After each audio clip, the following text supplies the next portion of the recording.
Bueno, no les voy a hablar hoy de efectos de campos magnéticos, lo cual es de cierta forma una fortuna para mí. Siempre es un tema delicado. De hecho, en el centro nuestro tenemos un grupo importante de bastantes personas de nivel que se dedica a este campo, y por eso conozco de primera mano el tema, la polémica y la ciencia también alrededor.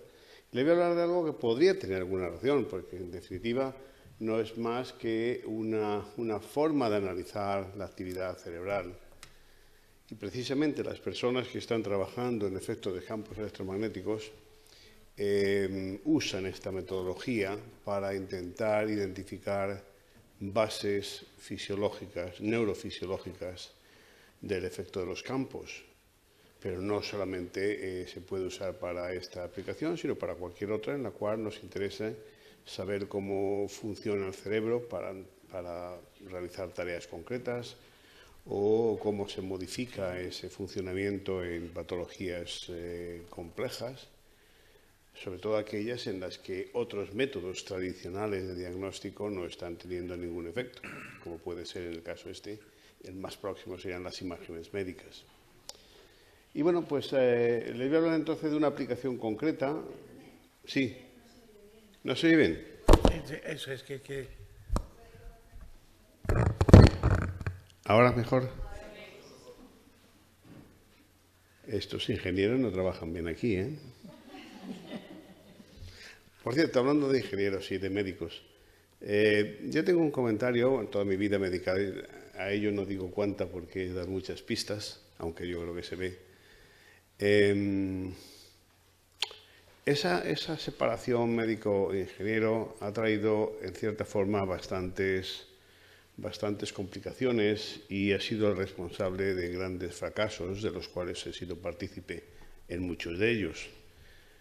Precisamente porque uno tiene la tendencia a decir, bueno, pues aquí tenemos dos disciplinas, dos conocimientos distintos, incluso dos formas de hacer las cosas, dos culturas.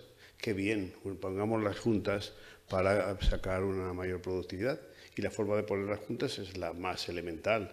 Ustedes, médicos, biólogos, díganme un problema, y yo como ingeniero, que estoy preparado para dar soluciones, unos más que otros, claro, pues me retiro a mis cuarteles una vez que ustedes me cuentan el problema, y vengo después con una solución. Eso ha sido una rutina, un paradigma que ha sido fuente, como digo, de muchos fracasos. ¿Por qué? Pues muy sencillo, y no sé por qué no nos hemos dado cuenta antes. Mucha gente sigue sin darse cuenta, debo decirlo. Y es porque cuando uno está ante un problema complejo, los problemas médicos son siempre complejos, no hay ni uno solo que yo conozca que no lo sea, no es fácil decir, este es mi problema, especificar un problema a otra persona y decirle, mira, este es mi problema, dame una solución. No, ya en sí mismo el mayor problema no es definir ese problema, perdón, el mayor problema es precisamente definir el problema.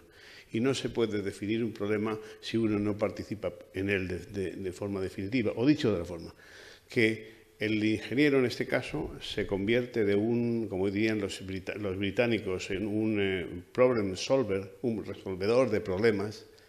Se convierte también en una persona identificador de esos mismos problemas. No se puede resolver un problema complejo sin la participación en el problema. Lo veremos después la solución. Y bueno, perdonad un poco el inciso, uno que tiene esa necesidad. Muy bien la introducción.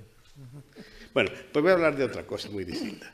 Y es cómo nosotros nos estamos aproximando a algo que miles de investigadores están intentando, y es la identificación precoz o el riesgo de desarrollar algún tipo de demencia. Nos centraremos en Alzheimer, pero es extendible a cualquier otra. Vamos a ver cómo va esto. Miren. Este es nuestro entorno de trabajo. El continuo cognitivo, que diríamos en el caso de personas que desarrollan Alzheimer, pues pasamos de una situación normal, finalmente terminamos en el desarrollo de la enfermedad, y por medio aparecen dos etapas que, bueno, clínicamente se definen como aquí indico, como el deterioro cognitivo leve, el inglés MCI, e incluso antes una etapa que empieza a coger cuerpo y entidad clínica, que es las quejas subjetivas de memoria, donde de alguna forma no existe ningún juicio clínico sobre una patología, pero existen unas quejas subjetivas de memoria. Todos lo sabemos, que evidentemente pasa siempre, pero más intensamente en unas personas que en otras. Bien, pues en este entorno es donde nos movemos. Bueno, y la idea es, he visto hace un rato, y ahora lo vuelvo a ver, que no se mueven estas imágenes, tienen un movimiento que indican o que reflejan la conectividad entre zonas cerebrales distantes. Estos son vídeos, de manera que si yo a una persona la someto a una tarea y obtengo este tipo de representaciones, lo que voy viendo en una escala de aproximadamente 300, 500 milisegundos, una serie de conexiones entre unos sitios y otros que van cambiando. De alguna forma, áreas distintas están dialogando unas con otras. Bueno, pues esto es bien sabido. La cuestión es, esta conectividad está o nos puede servir como un elemento para el conocimiento del funcionamiento y, por supuesto, en su caso, el diagnóstico de patologías y, si somos más concisos, podría ser en esta situación de fracaso permanente en la detección precoz del Alzheimer, podría servir o existe una alteración en ese conectoma, es una palabra que se empieza a usar con frecuencia. ¿Existe alguna variación en ese conectoma asociable al desarrollo de la demencia que se manifieste precozmente y nos permita identificar esa situación de riesgo? No sabemos que no hay cura en este momento, pero sí hay unas ciertas estrategias para enlentecer el proceso de desarrollo. Por lo tanto, es un target fundamental clínico en este momento, derivado de la importancia de la enfermedad. Y este es nuestro esquema, nuestra situación, nuestro esquema experimental, si se quiere decir así, o en definitiva en nuestro esquema de trabajo. A la izquierda tenemos puntero, sí, ¿no? Sí. Será el puntito rojo, ¿no? No.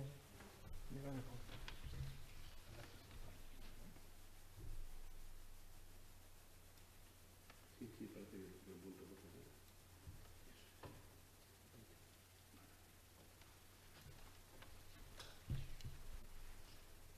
Sí. Bueno, no se ve mucho el puntito, pero bueno. Este es nuestro campo de trabajo, que es en definitiva el análisis el análisis de la actividad cerebral basado en registros electroencefalográficos, específicamente con la técnica de magnetoencefalografía, que es similar en cuanto al fenómeno que lo produce al EEG, a la electroencefalografía, pero con unas ciertas peculiaridades que permiten mejorar ciertos aspectos de los que hablaremos luego. Bien, pues esta es nuestra mayor aportación, un análisis de sincronización, cómo dialogan los distintos elementos del cerebro entre sí ante bien tareas de memoria, como aquí ven, o bien en reposo ese cerebro sin hacer una tarea específica. Tareas que habitualmente o generalmente son tareas de memoria, de memorización y de recordatorio. Muy bien, aquí no se termina el proceso analítico, sino que una vez que analizamos el EEG, utilizamos unas técnicas que se vienen usando en muchas aplicaciones, que son las técnicas de grafos. No sé si alguno de ustedes está familiarizado con ellas. Es la misma que se utiliza para optimizar el transporte de mercancías en empresas, de las empresas de logística. Y finalmente, pues otras técnicas de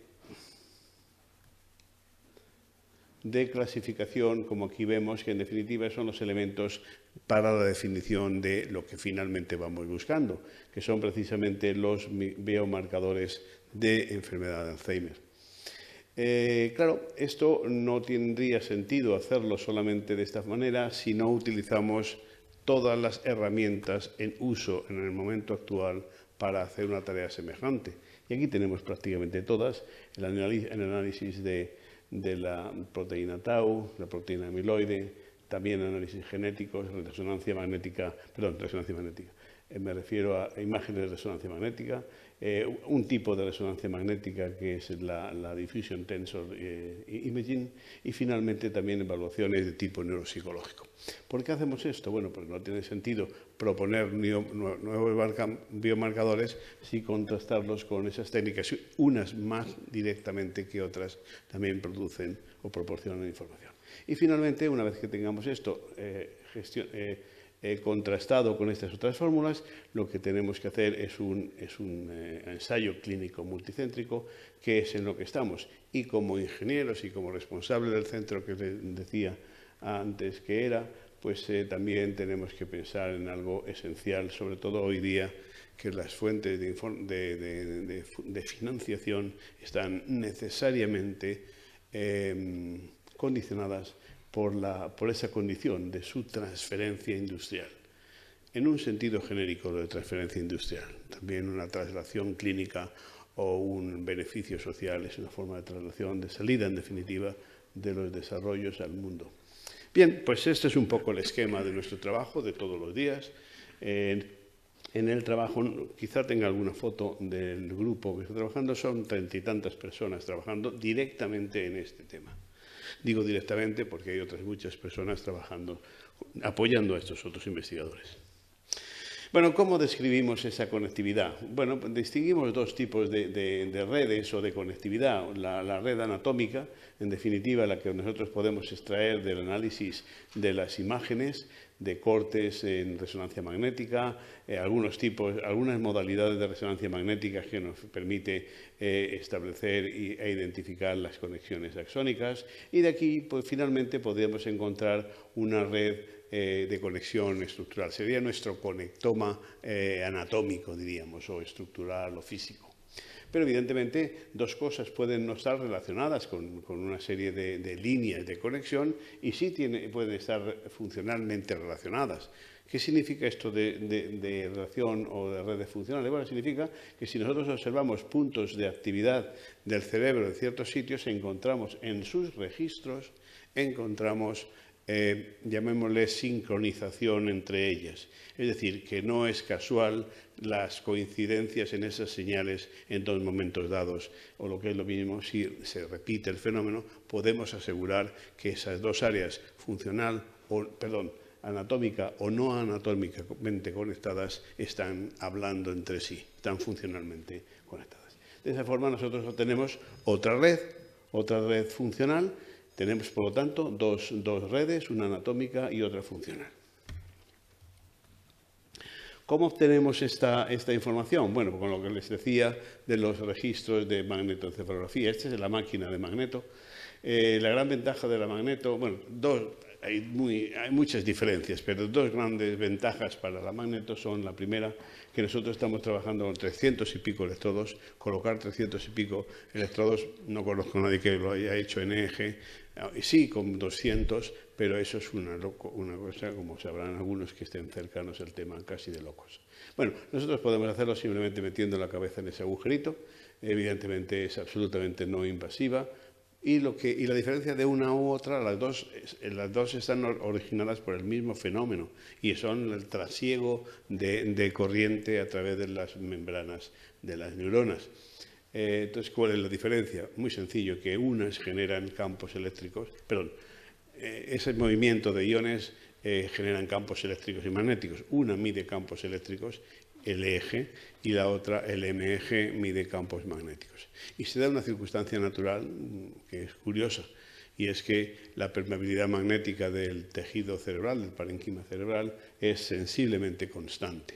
Por lo tanto, eso significa que no hay perturbación de los campos como sí lo hay en EEG, porque la conductividad eléctrica en el cerebro es enormemente anisótropa y heterogénea. Por lo tanto, hay un problema que todo el mundo entiende, y es que, conocida esta actividad que nosotros registramos, aquí pueden verla, un ejemplito.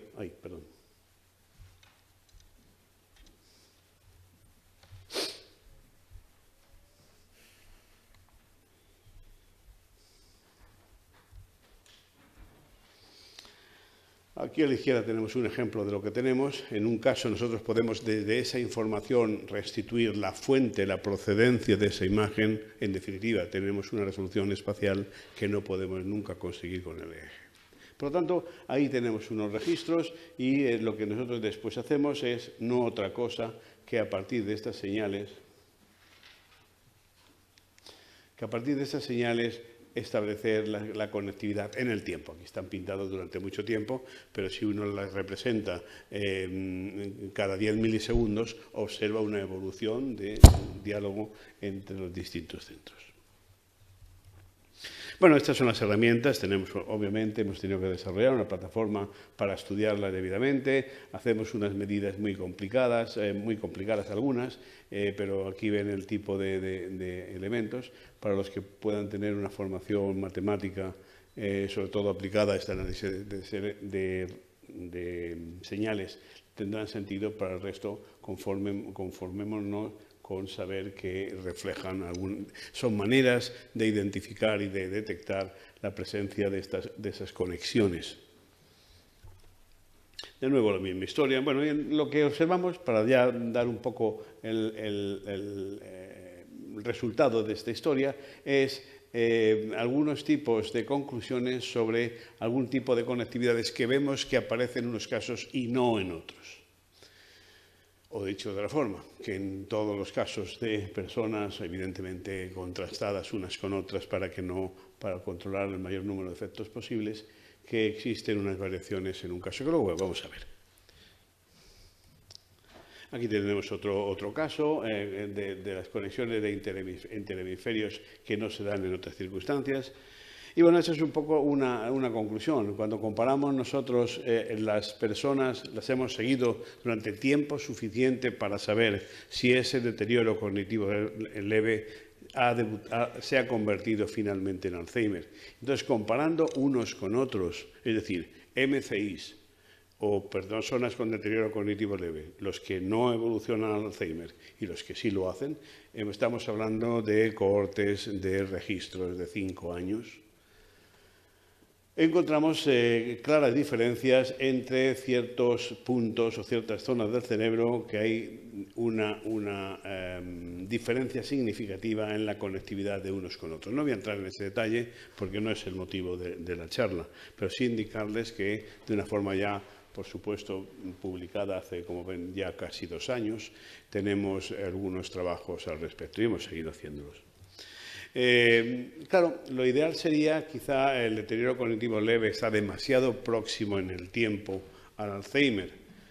Nos gustaría trabajar en tiempos más anteriores y por eso gran parte del esfuerzo que hacemos ahora lo hacemos en este otro colectivo de personas con quejas subjetivas de memoria. Bueno, y encontramos igualmente que existen unas diferencias también significativas en un caso de...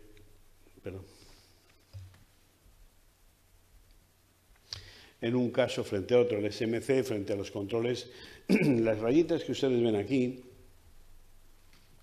son precisamente las conexiones que son significativamente diferentes en el caso de control frente al caso de SMC. De alguna forma, entonces, estamos viendo que de una forma sistemática, alguien puede decir, bueno, ¿cuánto de sistemática? De eso entraremos después. Vemos que sistemáticamente existen una presencia de unas conexiones entre lugares, entre centros del cerebro que no se dan en el caso de las personas con el deterioro cognitivo, perdón, con quejas subjetivas de memoria. Esto por el momento no nos hace más que dar pistas de qué cosas podemos nosotros ir mirando. Claro, cuando nosotros utilizamos...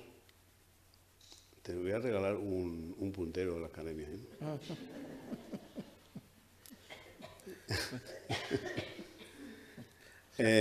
Cuando nosotros hacemos estos registros, estas letras que aquí ponen son a lo mejor el test de memoria, que tienen que recordar la presencia de esas letras, de manera que se le dice, tiene usted que recordar y pulsar este botón cada vez que sale una A, una S, una N o una R. Secuencialmente van apareciendo. Bueno, es una forma típica, no sé si típica o no, no es mi campo.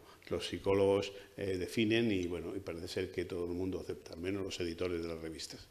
Las series temporales que nosotros obtenemos esta matriz, esta red de conectividad funcional, y la verdad es que de aquí sacar conclusiones, sacar biomarcadores parece complicado. Entonces lo que hacemos es aplicar lo que les decía, el modelado mediante teoría de grafos. En definitiva, encontrar qué hay diferente en este caso frente a otro. Bueno, y se definen cosas pues bastante sencillas, pues para darles una idea, puede ser un coeficiente de agrupamiento. Es decir, el agrupamiento se define matemáticamente, no es difícil de entender, donde se ve cómo de agrupados están los nodos en un caso y en otro, y se encuentra que existen diferencias significativas o en definitiva encontramos separabilidad de los colectivos. Bueno, eso nos pone contentos porque de una forma sabremos o podríamos nosotros usar eso como un marcador. Pasa o no pasa, por encima tal, por debajo cual. ¿De acuerdo? Y bueno, en este caso concretamente hay una serie de parámetros que no leen, tampoco tiene sentido que lo lean, que en el caso de una persona que se ha quejado de problemas de memoria, pues encontramos con que cada uno de estos variables es una de estas que extraemos de la teoría de grafos, encontramos que muchas de ellas son significativamente diferentes en un caso u otro. ¿Cuál es la conclusión de todo esto? Bueno, la conclusión aquí lo podemos ver en el caso de un control que evoluciona, que muestra un MCI y finalmente desarrolla un Alzheimer. Esos son el tipo de diferencias. Encontramos, por ejemplo, un nivel de sincronización mayor en las personas que tienen MCI, lo cual, pues en cierta forma no nos sorprende. Cuando uno pierde cualidades, tiene que hacer un mayor esfuerzo para conseguir la misma tarea, y eso podría indicar o justificar esa presencia de un aumento de sincronización, un mayor esfuerzo en definitiva para soportar cerebralmente la tarea. Y una serie de parámetros que, repito, tienen poco sentido si no entendemos qué significa, pero son parámetros perfectamente reproducibles, son cuentas. Es coger los números, hacer unas cuentas y sale un número. Pues bien, ese número es, aquí ven, el número clustering, el número outreach, el número modularity, pues es más alto o más bajo que en el caso del MCI frente a controles. Cuando esto evoluciona hacia Alzheimer, bueno, pues se produce esta otra variación. Ya sí se ve el fenómeno de desconexión sináptica, que en definitiva es la característica anatómica principal en este estudio. Por cierto, hablando de anatomía, en el centro nuestro tenemos el grupo de Javier de Felipe, no sé si ustedes le conocen, que se dedica precisamente a circuitos corticales, y él es el que trabaja la parte anatómica. Y estamos viendo clarísimos ejemplos de este problema de síndrome de pérdida de colisión sináptica. Y no solo eso, sino en la propia estructura de las sinapsis dendríticas. Pero ese es un tema que se lo dejo a él, que lo contará mucho mejor que yo. Bueno, pues una vez que he visto esto, vamos ahora a pasar muy deprisa. ¿Cuánto tenemos de tiempo? No te preocupes, si hay tiempo de sobra, ¿no? Sí, bueno. Intentaré hacerlo para no aburrirles mucho. Una vez que tenemos esos marcadores, ya tenemos nuestra propuesta. Bueno, vamos a contrastarlo con otras formas demostradas y publicadas y bien sabidas de fenómenos que tienen también una asociación con el mismo tipo de problemas que estamos buscando, que son todos estos. Vamos a verlo muy rápido. El primero que les muestro son las imágenes de RMI, no solamente, y en muchas modalidades. Aquí, por ejemplo, veis un caso del voxel, de la espectroscopía de este voxel. Identificamos ese voxel cerebral y encontramos su espectrograma para encontrar, bueno, los metabolitos que tenemos. En este caso lo que hacemos es una segmentación basada en no sé qué criterio, se lo digo sinceramente. En este caso también miramos algo que se ha demostrado que está ciertamente relacionado con la aparición de demencias, que es el contenido de hierro. O bien otros elementos como puede ser la anisotropía fraccional. Y algunos más, no son los únicos. Lo que sí hemos hecho nosotros con una herramienta que se llama AlzTool es precisamente una herramienta abierta para que cualquier neurólogo que quiera hacer iba a decir jugar, trabajar con esta herramienta, pueda intentar averiguar realmente si ve diferencias en sus casos. El gran problema que en general tenemos en este tipo de cosas es que no sirve trabajar como elemento de análisis las personas ya con Alzheimer desarrollado, porque efectivamente ese no es el target que estamos buscando. Igual aquí, para distintos tipos de situaciones de Alzheimer o incluso con los dos tipos que se han caracterizado clínicamente de deterioro cognitivo leve, intentamos encontrar diferencias en zonas del cerebro. Hipocampos generalmente la que más se supone que nos va a dar información. Encontramos en nosotros diferencias que pudieran ser utilizadas como criterios de diagnóstico para encontrar para detectar precozmente el cerebro, la patología. Esa es otra cosa que a todo el mundo se le puede ocurrir. ¿Por qué no hacéis, a cualquiera nos puede preguntar, un uso simultáneo de la conectividad funcional y la conectividad anatómica? Y eso también lo hemos hecho aquí. En este caso concretamente estamos trabajando con DTI, con esta modalidad, y lo que hacemos es acoplamos nuestros modelos de grafos y vemos si hay asociaciones entre los parámetros que luego vamos a usar como biomarcadores y el deterioro o las deficiencias que puede haber en los canales físicos de comunicación cerebral. Y encontramos sin duda diferencias. No son fáciles de explicar, no obstante. Esto sería un poco lo mismo, correlación entre la conectividad funcional, y encontramos igualmente diferencias entre distintos centros cerebrales. Obviamente, nadie se puede escapar la idea de relacionar los test neuropsicológicos con nuestros elementos de caracterización. No son muy robustos los métodos de neuropsicología para identificar esas condiciones, pero son los que se usan habitualmente. ¿Por qué no contrastar la bondad de nuestros marcadores con esas valoraciones? Bueno, y lo estamos haciendo. Las relaciones entre ambos, las correlaciones, como ven, no son muy nítidas, pero siempre existentes. Es algo que, bueno, por lo menos nos tranquiliza. En este caso, bueno, hacemos un poco lo mismo. En este caso es lo mismo. Esto es posiblemente el marcador de mayor valor y más fiable que tenemos ahora, es precisamente la proteína tau extraída mediante una extracción medular. Cosa que aquí en España, sobre todo, nos está costando mucho encontrar voluntarios para hacerla. Digo en España porque en otros países europeos es bastante más sencillo. Obviamente lo que tenemos que hacer aquí es usar los pocos casos que podemos tener y correlarlos con las relaciones que hemos ido observando. Y encontramos estas relaciones que son prometedoras. No digo que sean para tirar cohetes, pero sí son prometedoras en cuanto a la relación entre proteína tau y algún parámetro extraído de nuestro análisis de sincronización. Veo aquí que aquí lo que estamos relacionando es beta 2 y aquí gamma. En definitiva, estamos relacionando aspectos que nosotros sacamos en la banda beta o en la banda gamma y encontramos estas correlaciones. Repito, nos tranquiliza, nos permite ver que existe una cierta relación, pero vamos, nos preocupa. Pero hay muchas explicaciones a esta enorme variabilidad o ruido, pero bueno, ahí están los resultados. Igual, mucho mejor. Mira. Enhorabuena. Gracias. Os habéis perdido un regalo.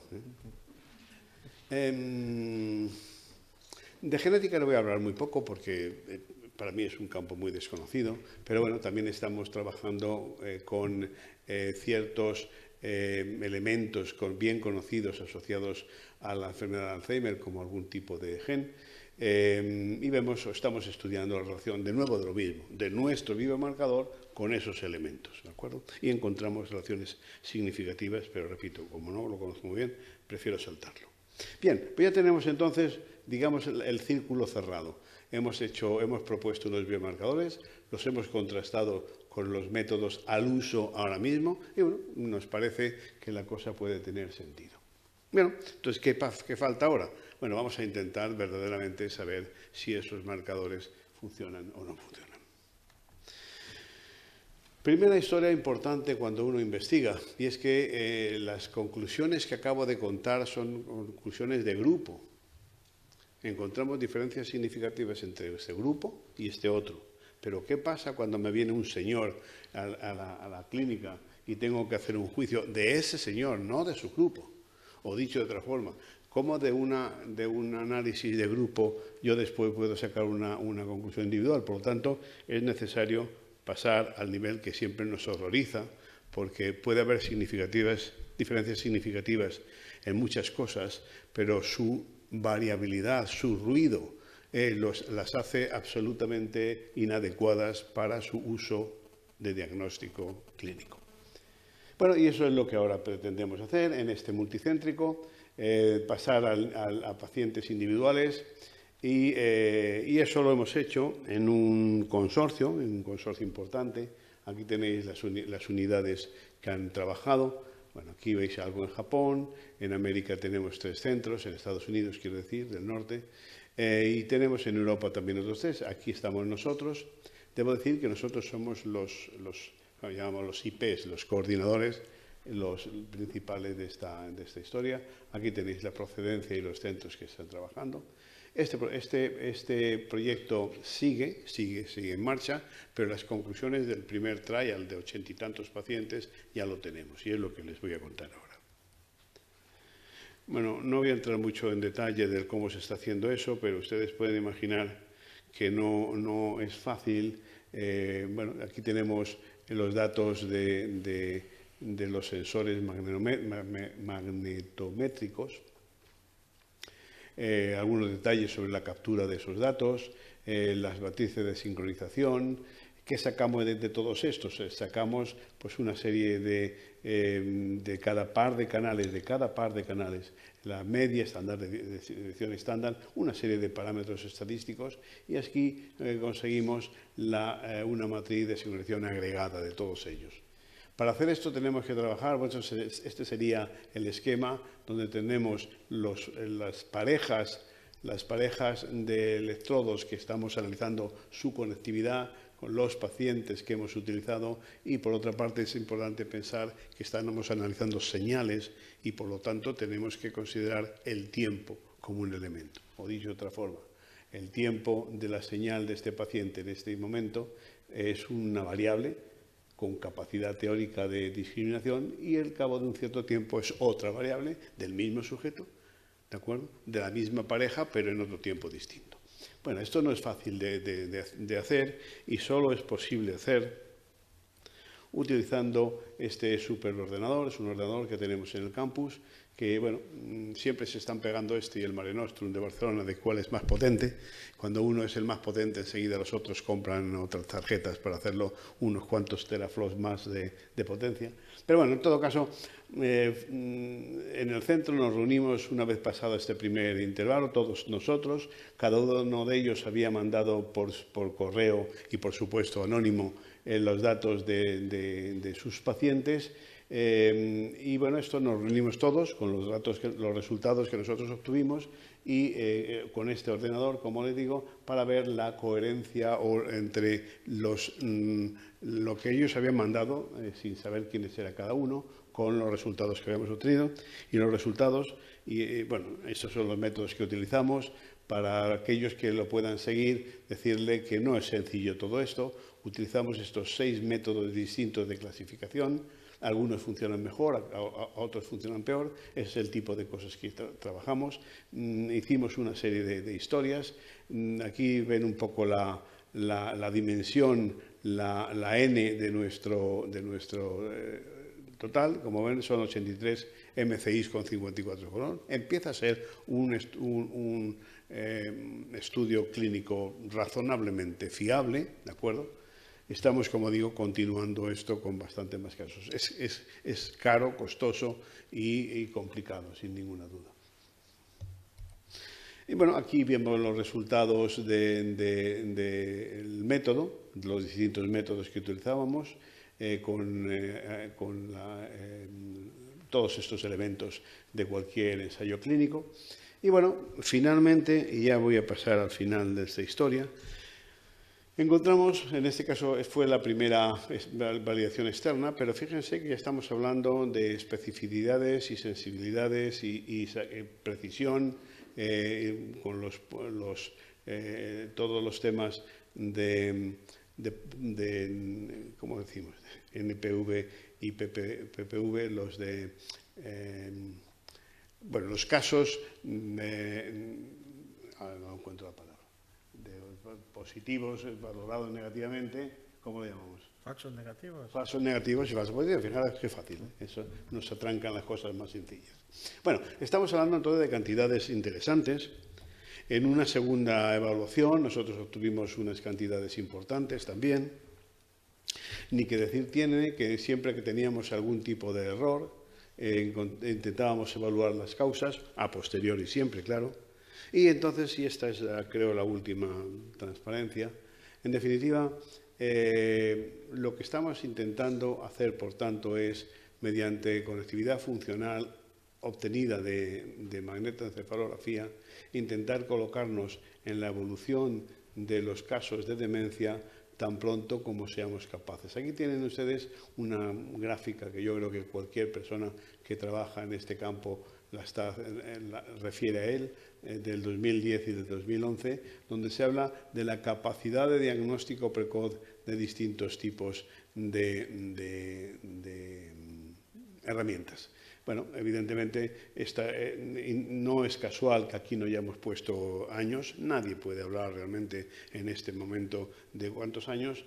Si le preguntan a todos nosotros, estamos hablando de que en esta zona estamos en los 3 años aproximadamente, y en esa zona estaríamos hablando alrededor de los 5 o 6 años. Suficiente posiblemente para conseguir lo que se pretende, y es que esa persona no se muera de Alzheimer, de alguna forma. Bueno, y creemos que estamos en esta zona, tenemos que demostrarlo con muchos más casos, y si eso es así, si eso finalmente se comprueba, tendríamos finalmente un marcador con bastante interés social, llamémosle así en términos genéricos. Y esta es la razón que nos mueve, y esta sí que es la última transparencia, a estos, le llamamos a veces biomarcadores de hipersincronización para la enfermedad de Alzheimer. En este continuo que les explicaba al principio, estamos haciendo una transferencia, dos tipos de negocio.